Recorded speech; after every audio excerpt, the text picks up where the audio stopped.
Most of us here on the coast know John Johansson because he visits everybody on a regular basis from, I don't know, Kittery?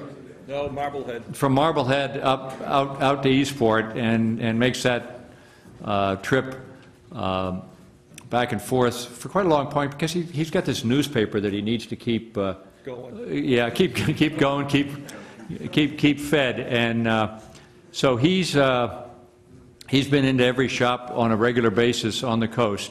He also picked up this little job of what are you chairing the? No, chairing is the wrong. There's a lobster boat racing association which somebody has to sort of keep aimed in kind of the rough right direction. Legal direction. In the legal direction, yes. You can't keep the racers aimed in the same direction, but there is a lobster boat racing association, and it does get. And so, John, I think I don't know. Do you use a 12 gauge or do you prefer a 16 when you? AK-47. AK-47 to keep him up and running. Okay, without further ado, John Johansson.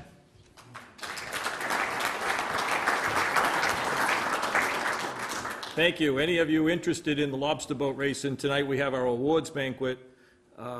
We stay in the same hotel. They get $50 a night rooms because we don't want them on the road after the meeting. Anyways, what I'm going to discuss today is the actual lobster boat and some of its evolution. Unfortunately, some of our early, well, first, let's thank the Penobscot Marine Museum because some of these pictures, some of these photographs actually belong to them. Either through the Boudelier collection or the Easton Illustrated collection. Paul Stubing has some photographs in here that actually came out of Winter Harbor and maybe a little beyond, maybe up as far as Jonesport.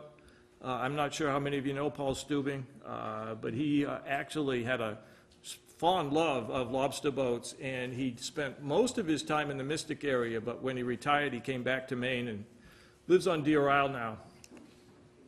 My research has been mostly through photographs that I've done myself or somebody else has done. I've been shooting on the coast since the early 80s. I've done an extensive amount of oral histories, and I read a lot of old newspapers and magazines. And fortunately, I volunteer here at the Penobscot Marine Museum on Fridays, and I'm able to at least read back the old Atlantic fishermen back into the 1920s, and the amount of material that are buried in old newspapers and magazines is extensive. And anybody who needs to do any research, these are a treasure trove of information. Here's a picture of the state, basically all the way from Kittery all the way up to Calais, Eastport. You've had builders. And here's some of the photographs of different boats that you could have seen on the coast. This is probably back in the 40s, maybe 50s. Port Clyde, you can still see the rounded traps. Most people have now gone to square metal traps or wire traps. You can look, and this is what I like about these photographs, is you look in the pictures and start looking at the small boats, some of the designs, even some of the different designs in each photograph. Look at the stern on this one in the foreground.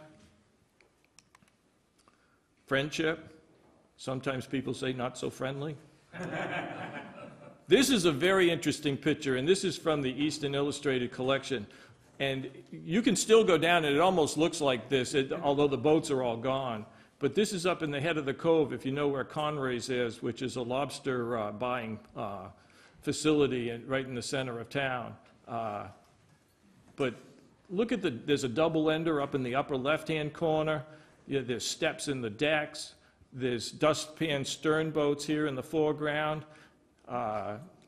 Just in there's a lot of design information right in that picture.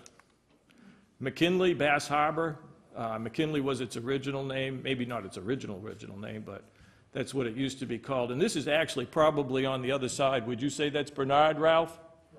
Yeah, I would say that's Bobby Rich's place.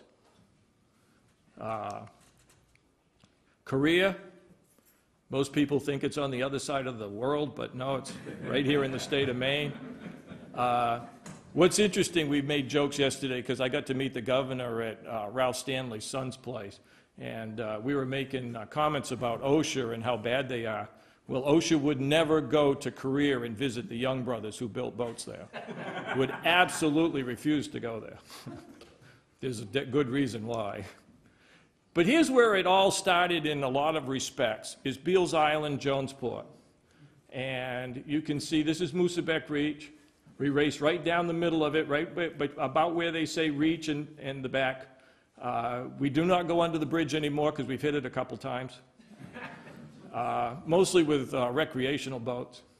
But, you know, most of the builders were on Beals Island. There was a couple of builders over in West Jonesport. I don't have much material on them. They were called the Smiths. Because one was dark, he was called the Blacksmith. And then there was the other Smith. And, but a lot of the Beals, and you can see Perio Point, which is just to the right of the bridge. Keep going right there. That's Perio Point. That's where Riley Beal built. And he built all of his stuff outdoors. And it was always a common joke when you went down there. Some of the shops, you could actually throw a dog through the wall because the walls had big holes in them. Richard Alley's shop, I remember being in, Willis Beal's shop. Very few of them were ever new.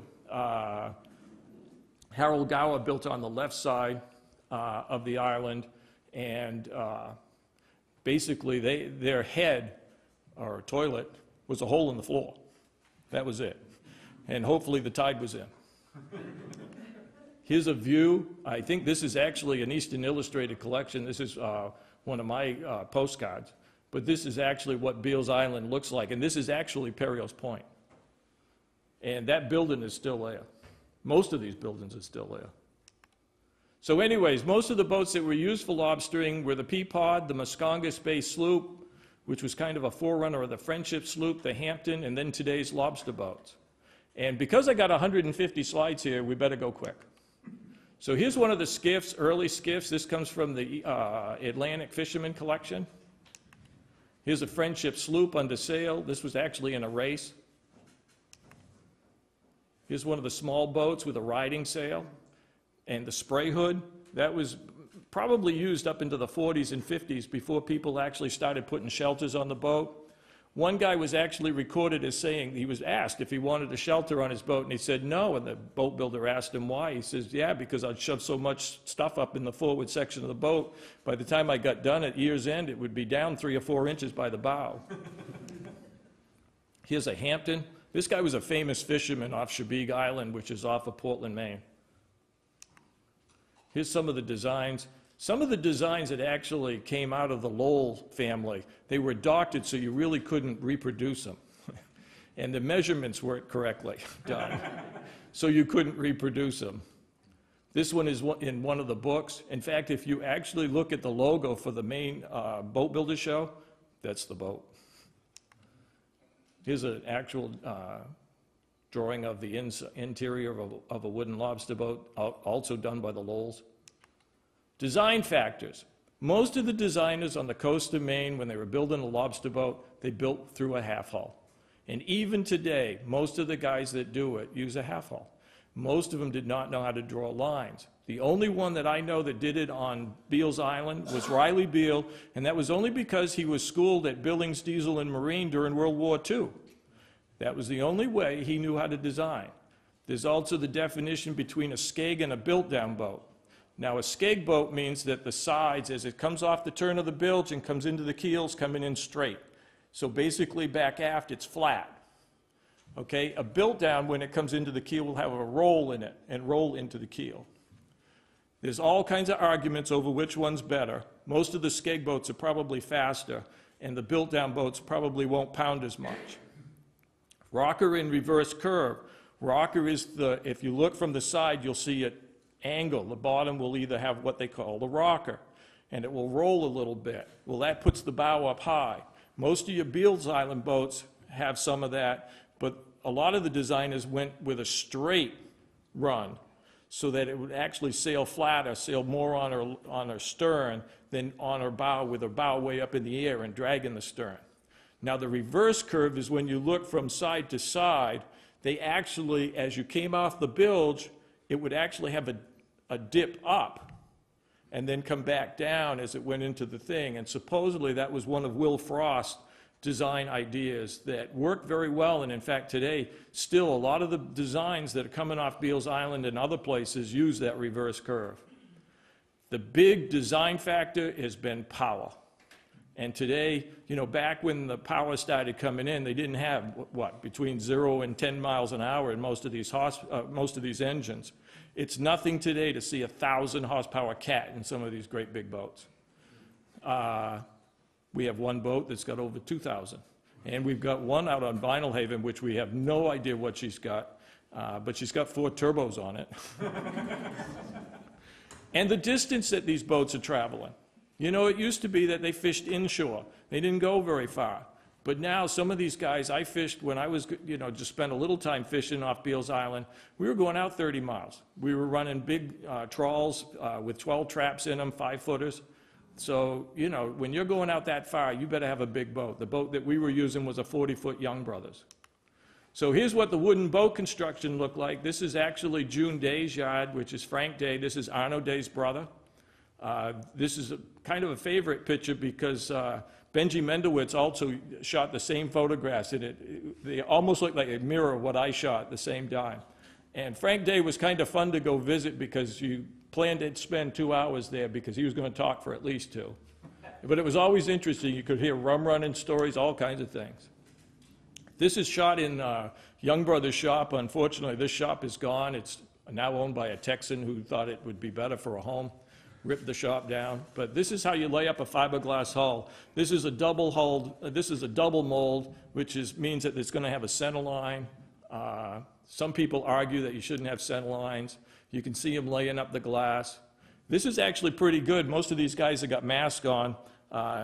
90% of the time they don't. I've actually been in shops where I've seen them lay it up with their hands, barehanded, lay the fiberglass in, and then wash their hands in acetone.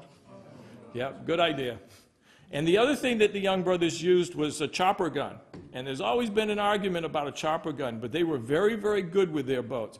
In fact, one boat hit a bridge, and it had a crack in it, that's all. And it hit it at 30 miles an hour. So they laid up their boats very heavy. Most of the boats that were laid up in the early years, 70s, 80s, and even the 90s, have been laid up relatively heavy. And that's what they would kind of look like when they were finished. They built most of their houses what we call stick-built. They didn't use a molded top. Most of the boats today have a molded top.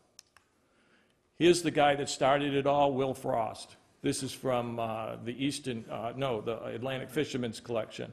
And Will was a kind of an interesting guy. He came from Digby, Nova Scotia. And we'll see some pictures of some Digby boats here. But he did a lot of innovation. That's a sailboat in front of him. And he did a lot of pleasure boats. He did hard chine boats. He did built-down boats. But unfortunately, when the Depression came, he was building pleasure boats. And when the Depression hit, there was no money, and those boats went away. He also built rum runners. And then he built the rum chasers. So he built for anybody who had $1. Now, this is a typical Novi boat. This is a picture that was taken at Pemaquid. And, you know, this is actually pretty good for a Novi boat to go that fast.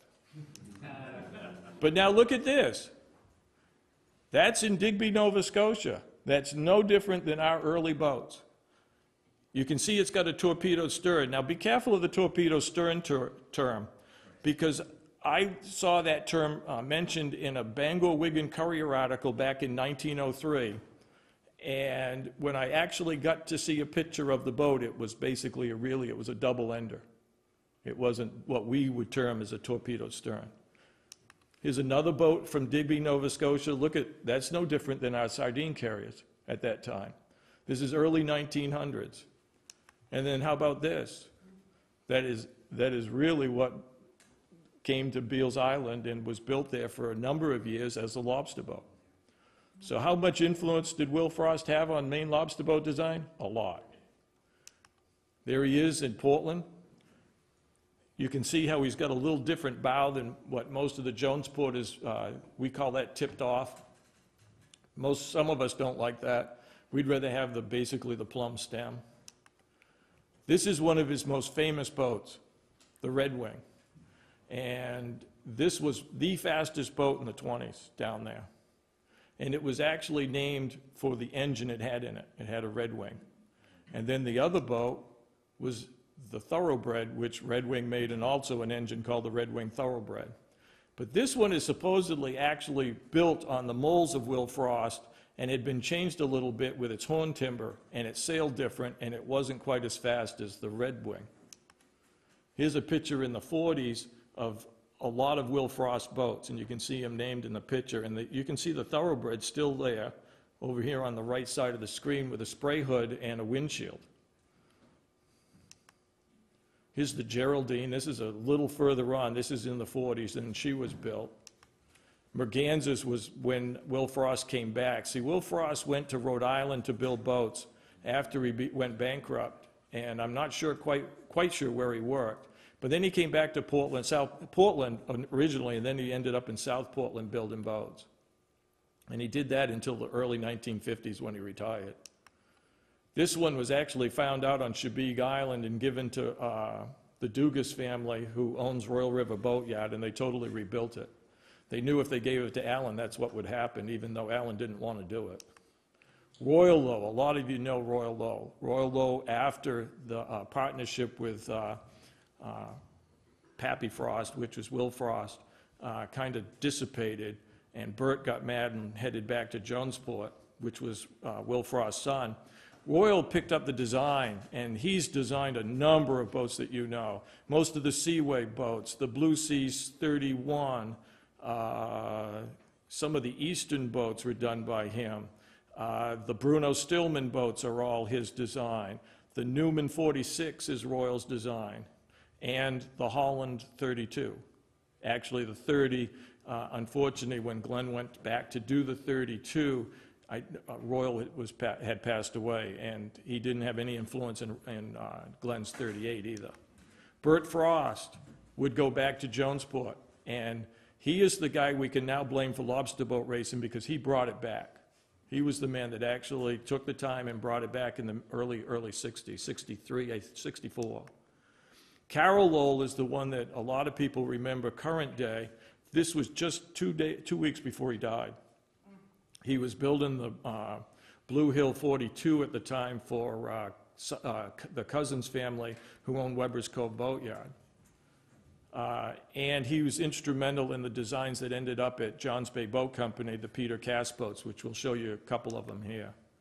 This is an interesting guy, George Brown. Unfortunately, he died one night. It was a Friday night, I don't know, pre-World War II, and he was found floating in the Reach.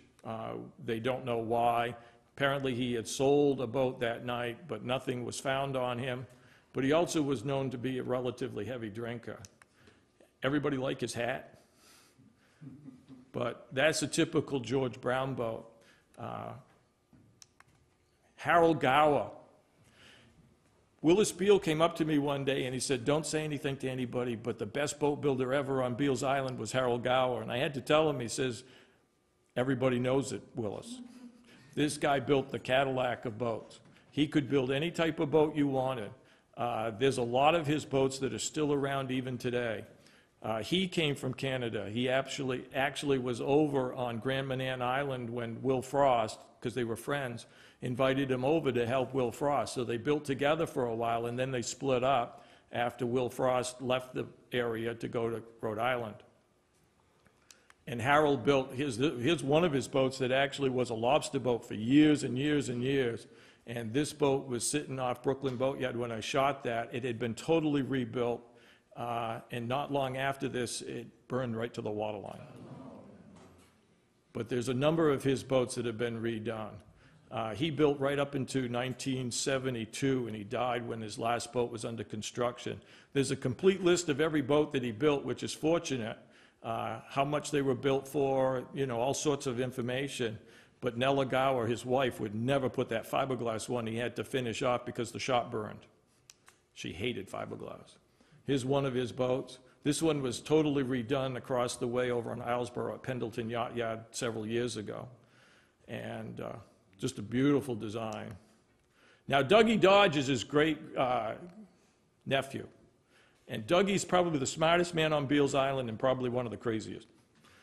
But anyways, Dougie's carried on his tradition. He was the first professor at the boat school down in Eastport, but got fired because he could lay down more rubber than any kid in the school could with their car. An impressive individual, and he sat down with me a couple weeks ago, and I haven't got it all off tape yet, but he gave me a complete, interview of what he was doing just now, which we'll show right there. That's his newest boat.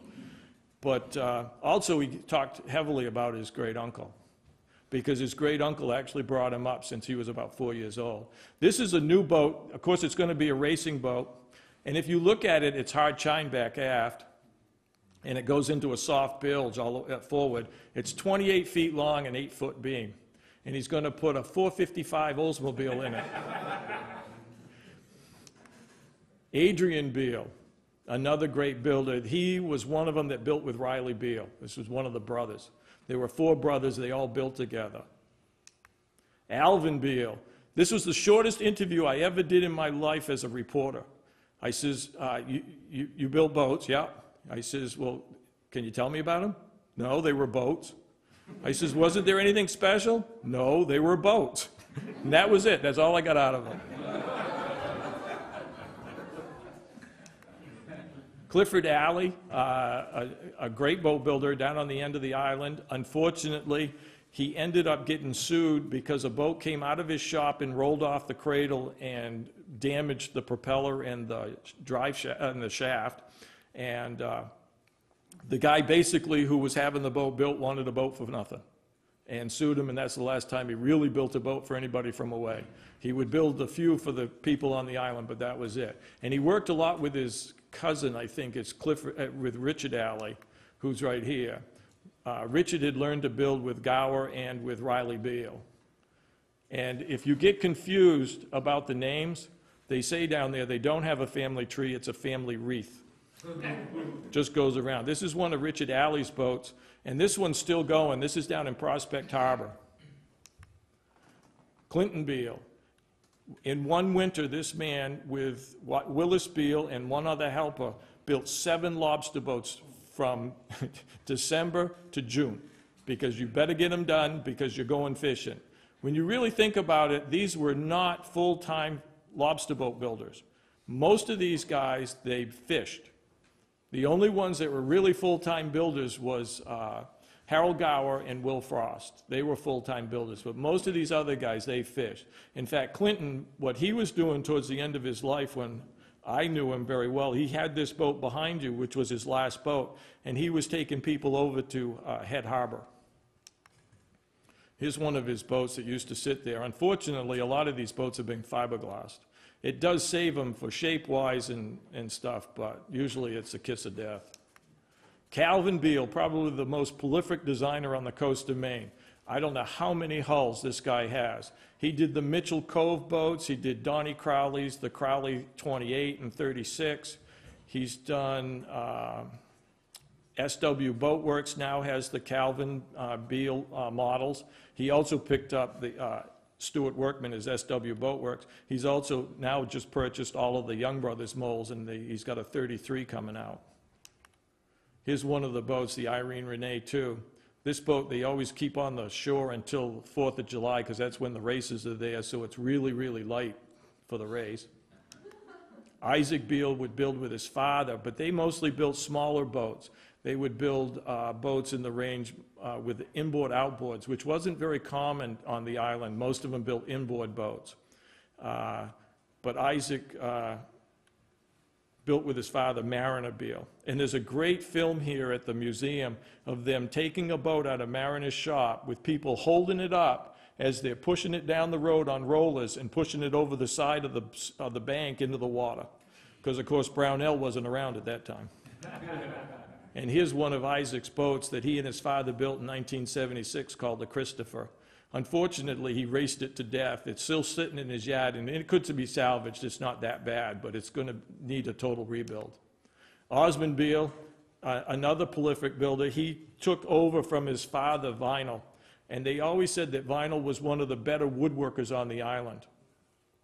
But Osmond was, and we'll show you why he got a little upset at one point. Osmond really did not want to put any of his boats in fiberglass. And you can see the hat that he's wearing, it's H&H Marine in Millbridge, Maine. They're the ones that actually mold several of his boats in fiberglass now. But that's not the first one to have done it. We'll get to it later. Here's one of his boats. I think that's a 38, the Helen Arlene 4, that's still fishing. It's Jeff Eaton's boat out of Stonington. Willis Beal, another one of the guys that it has to be perfect before it leaves his shop. He actually sanded Killer Smith's boat for one whole week because he didn't like how rough it was, and Killer got really mad because he didn't care how rough it was. He didn't want... And Willis always said, because he was told by Alvin Beal, who made 5-foot models, I don't know how many of you have ever seen the, well, I know Maine Maritime Museum has a lot of Alvin Beal's models, or at least a couple of them, and Alvin always told Willis, as soon as you start building playboats, you will never build another real one. And that's what happened. And here he is building his playboats, and he does this for his family members and friends. Very, very particular, extremely particular.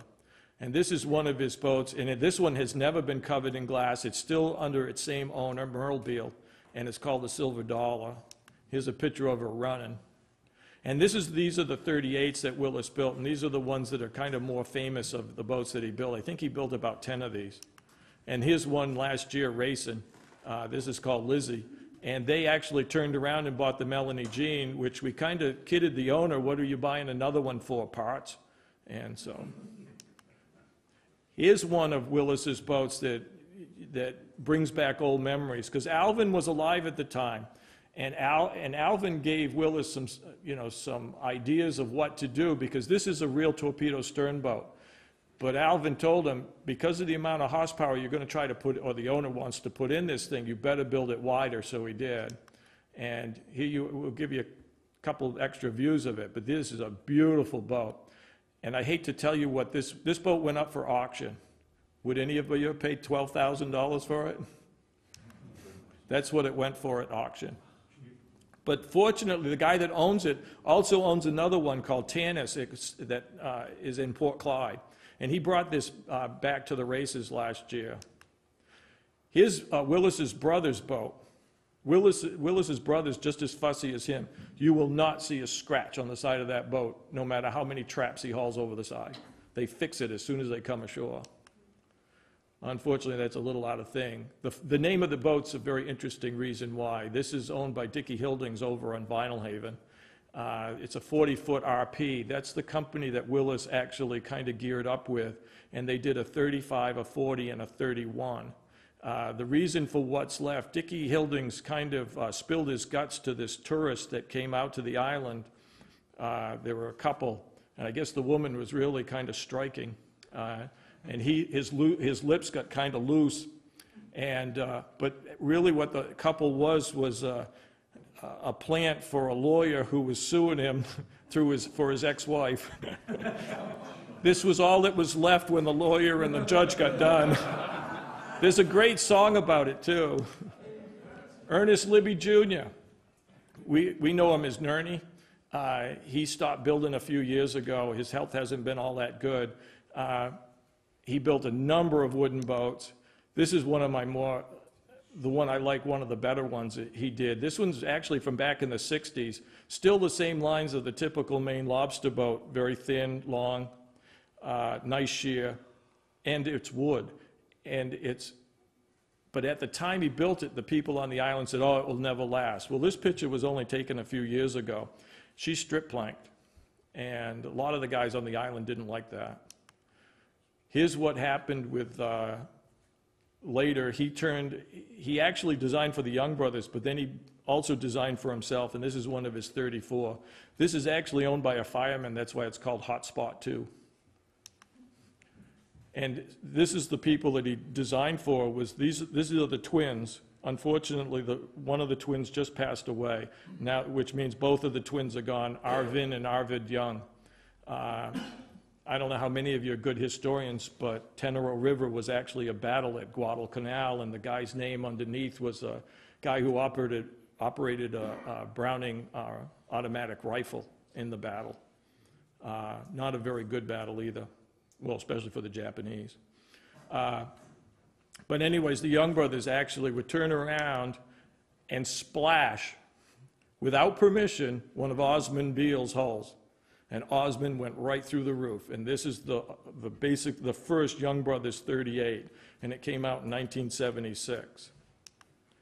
This is Tenero River underway. This is a 45. These things were huge. I actually asked him if we could land a helo on the after deck just to see if it could be done. It was that big. It's a big boat. This is the boat I fished off of. It's a 40-footer that actually was finished off by Clifford Alley. A nice boat, very, very comfortable no matter what was going on way offshore. And when you're out 30 miles off Machias Seal Island, it can get pretty nasty.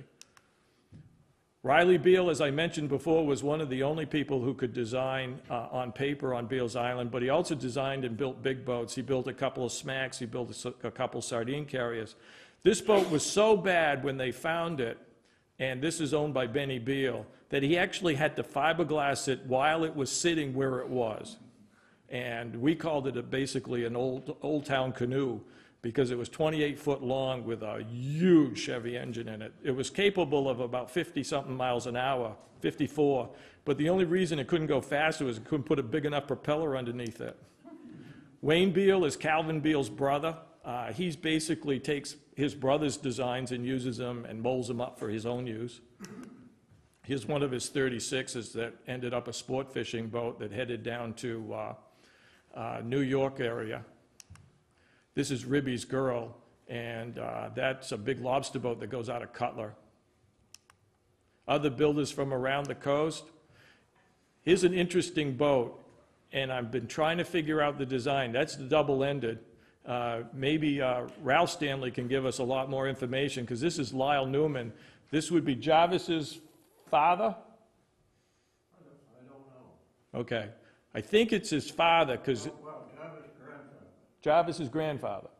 So this was back in the 20s, this design. And it almost looks like a seine boat in some respects, because I was down in Booth Bay Harbor, and there was a boat just like it sitting there that was used as a seine boat from that same era. And I like this punt. That's square. I'm not sure about the speed. This boat here is actually Tranquil Sea, and it was built over in Weber's Cove, but it actually was taken off a boat over in Mount Desert Island. No idea where the design came from. Now, these are some of Paul Steubing's slides that showed some of the boats, and this is probably in the early 60s that were still around. Most of the lobstermen at the time, they weren't making a lot of money, unlike what they do today. A lot of these guys had to do a lot of other things just to stay alive. So you can see some of these boats survived a lot of years and a lot of patching. Nice torpedo stern. Now, is that the first washdown pump you've ever seen on a boat? I mean, that's a very interesting thing. Now, are we getting this from outside, or is that a bilge pump? I would bet it actually is a washdown pump. But anyways, that's another side picture of her. And I would relatively say that's pretty rough. But I gave this lecture down in Beale's Island, and they could name every one of these boats. They knew, and these were Beale's Island boats that actually had drifted down to Winter Harbor because it's not that far away. Again, you can see the round traps up there. They're no longer around.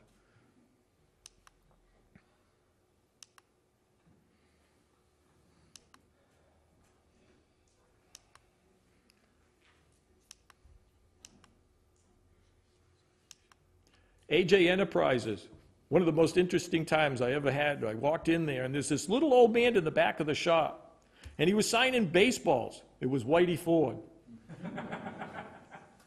This guy's also a nuclear engineer. He worked on nuclear subs under Rickover back in the 60s. And he builds basically his claim to fame is he finished off Duffy 26s, and then he finished off his own AJ 28. But very interesting guy. He finished off a lot of lobster boats in those ranges. Here's one of his boats. This one was real scary. It actually scared Sid Eaton, and if you can scare Sid Eaton, you've done something. Because he laid it right over on its side when it snapped its steering gear in Booth Bay one year. Now here's a line of boats, and unfortunately I don't have a picture of Richard Duffy, but the Duffy, which now is known as the Atlantic Boat Company, they did a lot of boats. This is a Duffy 35 high-sided. and they probably put out 500 plus of these hulls. Over the years, they probably pumped out 1,000 hulls out of their molds. So they were one of the boat builders on the coast of Maine that made the transition. And what's interesting about them, Young Brothers and Glenn Holland, because of racing, they marketed those boats extremely well. They were always on the pages of National Fisherman or whatever publication was out at the time that the fishermen would read. And the fishermen flocked to them because they had the fastest boat and the ones that were getting all the news. And they didn't even have to buy it. They got it all typed into the press for nothing. The Backmans were a very interesting family. They didn't turn out a lot of boats, but they turned out some really good ones. There was Herman, Otto, and Ben. And the Young Brothers were related to them. And their family actually came to New York and tried to settle there. But a boat needed some sort of crew member on the way to Jonesport. Well, he took crew on the boat, figuring he was going to return, and he stayed at Jonesport, never left Jonesport. Franklin Beale, the only guy that ever told me that he ran rum. He says, they knew what I was doing. He says, because they were coming in from fishing and I was going out. But he worked for some interesting people. He worked for Harv Church. And Harv Church is the one that designed all of the Repco boats, except the 37. The 37 is actually designed by a Brit. Now, this is his son, Jimmy Beale. And Jimmy can build some of the best boats on the coast. Could care less whether he builds a boat or not, and the best fiberglass guy standing behind him, that's Donnie Crowley. When I first met Donnie, he was doing the 28 and the 36 Crowley boats, and those are Calvin designs. But then he combined forces with Jimmy years ago, and they still have been doing it almost 20 years together. And here's one of his boats. This is Jimmy's actual boat, Uptown Girl. He always names his boats Uptown Girl. The Carters, they can build a different boat, and I'll show you why in a minute. They can be pretty rough. And look at the timber outside. I'm not sure if that's for the boat or that's after the boat. But look at that. They can move a lot of water. And in fact, one of them is actually built with such a wide stem that it sprays water forward. But they fish well and those boats last. Arno Day, anybody that remembers read Wooden Boat knows Arno Day, because Arno Day did a lot with Wooden Boat magazine, especially in his later years. And he had a lot of different ideas about design, and as I told you, there was a built-down boat and a skeg boat. Well, he thought that the best boat was in the middle. Well, he sort of is right, because the best boat that we've ever seen push through the water is similar to what Uncle's UFO is, and I'll show you a picture of that a little later. And that is supposedly what we call a semi-built-down boat. Here's his brother, June Day. You can see that the boat, this is at his 80th birthday party. He only passed away about 5 years ago. He was building right up to the day he died. Farron's Boat Shop, we saw a little bit about that. This is Bruce Farron. He's been relegated, I think, by his sons to the upper part of the office. And he always wants to build a wooden boat, and they said, no way, you're going to be out in the back shop soon if you're going to do that. And here he is when he had his, well, there's another picture of him with an actual afro. But this is actually building in South Bristol. And here's the shop he had. There was a problem, I think, in 1978 during the blizzard of '78, because the shop went out into the middle of the harbor and sank. This is his new shop, which is up in Walpole. And he turns out a lot of boats. And what's interesting, he's found a niche market over in California, which is real close to Maine. But they truck him, and they find out that it's relatively, they like his boats. And here's one of his early boats. He preferred to build in wood, but the kids, no. Glenn Holland, you're always good for a quote. We'll leave it at that. There's one thing that they did to this poor guy. They went with a roll of tape and named the boat for him. And the owner came in with his wife, and his wife goes, well, that's appropriate. Well, guess what? That's the name of the boat. If you're looking for a real nice boat at a good deal, here you go, because it's for sale. The owner moved to Texas, but didn't take the boat with him. I think you can get this thing for around $125,000, and the duplicate of it would cost you another $50,000 to $75,000. Here's the Red Baron. We can start a rumor because this boat's coming back out racing. This boat was built in 1981, weighs about 8,000 pounds. It's been powered with various engines over the year. The last one was a big Chief engine that produced about 1,200 horsepower.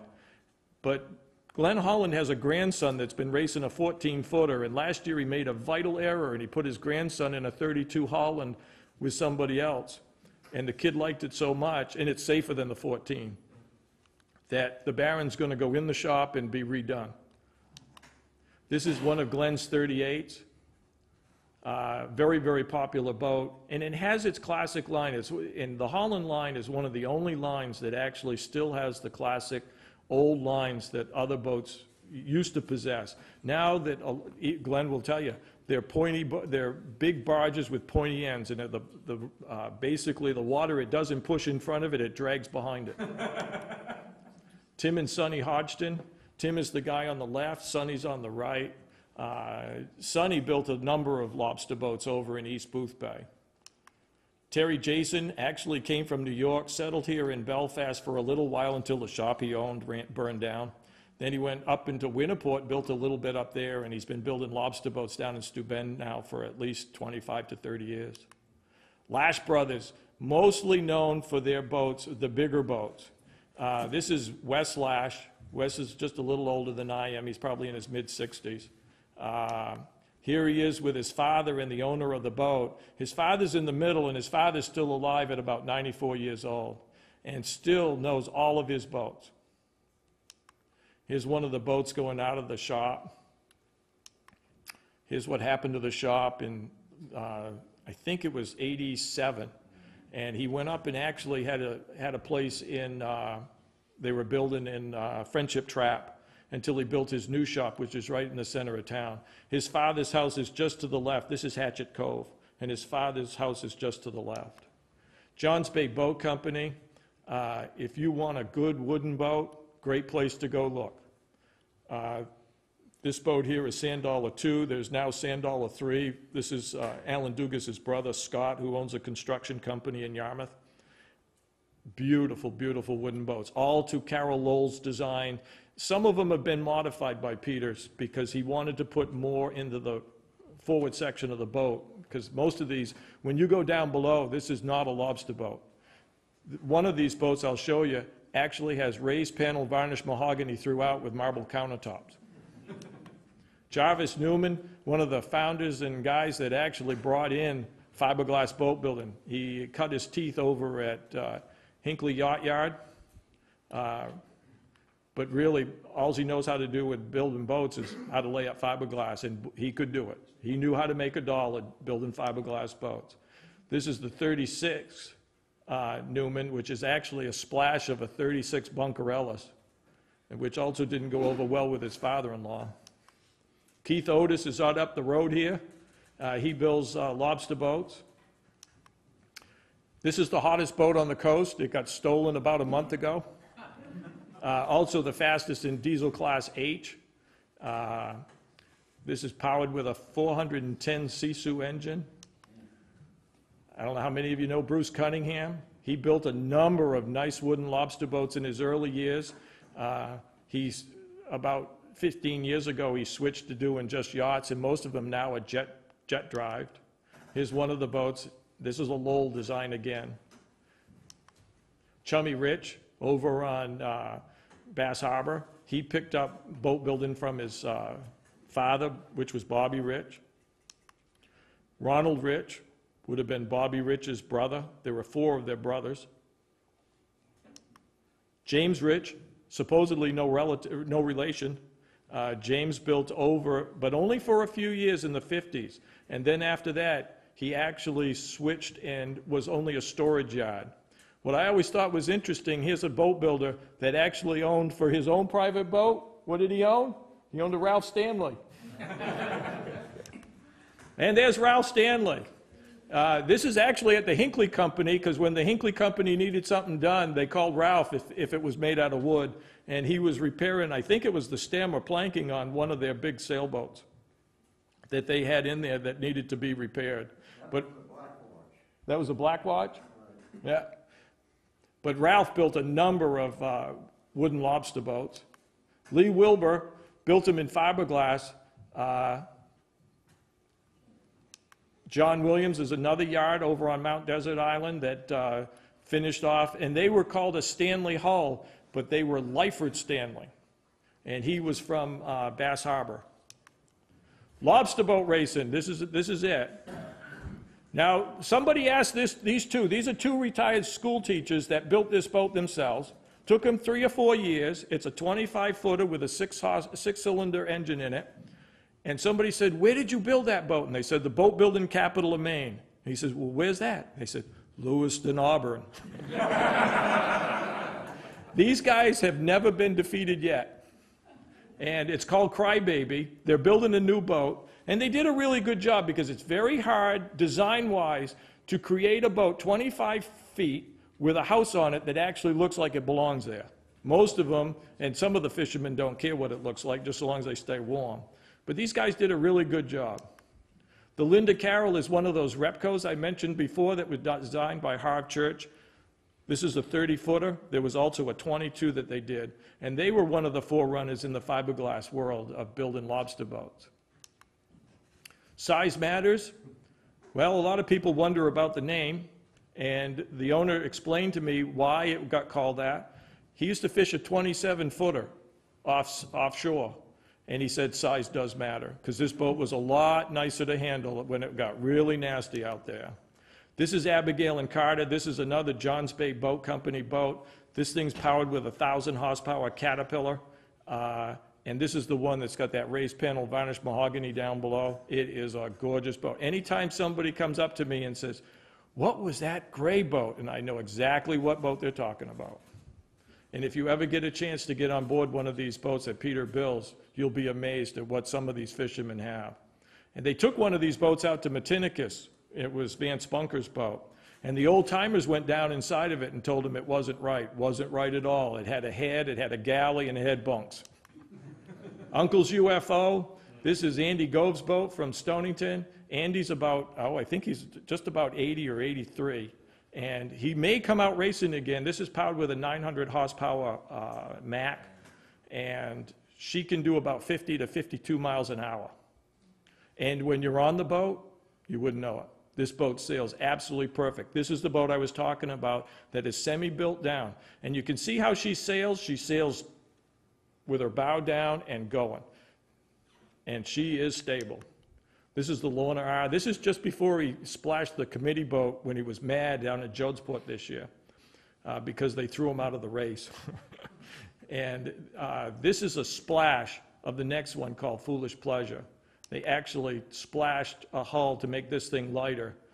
This boat now is clocked at over 80 miles an hour.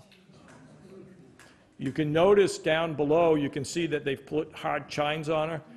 He's really good for racing because he makes sure that anything he does is not dangerous. He's very safety conscious, which is good because we've had a problem before, and I'll show you that in a second. Starlight Express. This is the fastest diesel boat out there at 58.9 miles an hour. He's taken, 4 turbos. 4 turbos. And it's got a 900 horsepower Mack, and that engine has been to Pennsylvania numerous times to the truck pull people so that they can get this kind of horsepower out of it. Anybody remember this? Whoops! And we were fortunate when this happened. This boat rolls over, and I'll tell you why it rolled over, because I interviewed, and it's in the next, well, the actual explanation's not in the next issue of Maine Coastal News, but I interviewed Joe Sargent, who was a boat builder, and actually built the boat. And we were lucky we didn't kill anybody this day. This boat was, in some respects, was an accident waiting to happen. You really can't see it, but in the stern of the boat was where the engine was on what we call a V-drive. And so it put the center of gravity relatively high in the boat. And we were racing, and you can see that it's choppy. And I think he kind of hit a 4-footer. And when he was going up the wave, the guy in the stern got scared and pulled the plug on the engine and killed the engine. Otherwise, he said he would have powered over it, and he was going to throttle back at that point when he got over it. Because every time he was going up, he'd get hit by a wave, and he'd get closer to lunacy that's next to him. And that got us on the front page of the Wall Street Journal. And do you think it can haul a lobster trap? Sure can. On the left side, on the left wheel, he put a pot hauler so we can haul it, and it does have a davit, so we can haul a trap. But that's the car boat. And he's got a 40-foot Holland that's behind him, which is a stretch 38 with a 1,000 horsepower cat. And Motivation is a 37 Duffy with a 1,000 horsepower cat. And they can't catch him because he can do 53 plus.